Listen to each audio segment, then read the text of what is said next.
پھر امام صاحب سنتے رہے. جب غصہ اتر گیا تو کہنے لگے اماں تیرا غصہ اتر گیا ہے؟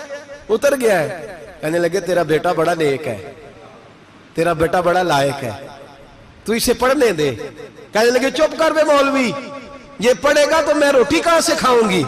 امام صاحب کہنے لگے مجھے بتائے گی تیرے گھر کا خرچہ کتنا ہے؟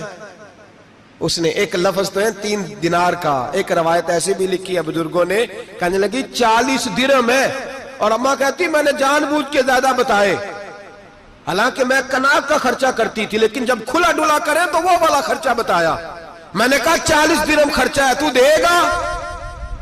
تو کہتے امام اعظم کہنے لگے اماں تجھے لینے نہیں آنا پڑے گا, پہلی سے پہلے تیرے گھر میں پہنچ جایا کریں گے, یکم سے پہلے آئیں گے. او بھائیو, کہاں استاد ملتے ہیں, کہاں استاد ملتے ہیں, کہاں وہ لوگ ملتے ہیں جو دعائیں مانگتے, التجائے کرتے, پیار کرتے. گزر گیا وہ دور.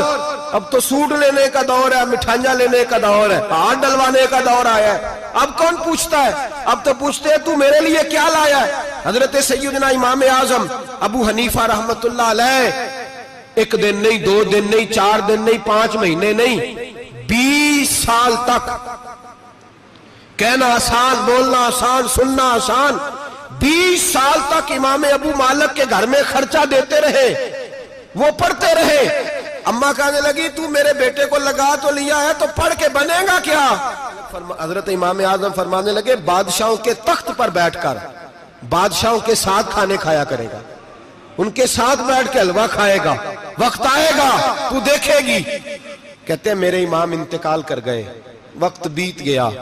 ہارون رشید نے مجھے بلایا بغداد میں اور کہا میں آپ کو چیف جسٹس بنانے لگا ہوں. کہتے ہیں میں خوشی سے سجدے کرنے لگا, میں چیف جسٹس بنا. میں نے اپنی اماں کو خط لکھا کہ اماں بغداد آ جا, تیرے بیٹے کو اللہ نے بڑی شان عطا کر دی ہے. فرماتے ہیں ہارون رشید کی بیوی بڑی اولیاء کی, علماء کی بڑی فرما بردار تھی, محبت کرنے والی تھی. اس نے حلوہ بنا کے بھیجا, کھانا بنا کے بھیجا. ہارون رشید تخت پہ بیٹھ کے کھانے لگا تو کہنے لگا امام صاحب آپ بھی یہیں آ جائیں میرے ساتھ. کہتے ایک کونے میں وہ بیٹھ گیا, ایک میں بیٹھ گیا, بیچ میں کھانا رکھ لیا. اتنی دیر میں میری اماں بھی پہنچ گئی.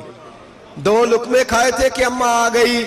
جب اماں نے مجھے تخت پہ بیٹھے دیکھا, ایک یتیم, ایک لاوارث, ایک بن باپ کا بچہ, وہ کل تک جو بہنوں کے لیے 4 دینار نہیں لا سکتا تھا, تخت پہ بیٹھ کے جب روٹی کھاتے دیکھا تو اماں تڑپ گئی, روئی, چیخیں ماری. میں نے کہا اماں کیا ہوا؟ کہنے لگی بیٹا مجھے تیرا استاد یاد آ گیا ہے, اس نے کئی سال پہلے کہا تھا اسے دین کا علم پڑھنے دے, اسے فقیہ بننے دے, یہ بہت آگے جائے گا. دیکھ آج اللہ نے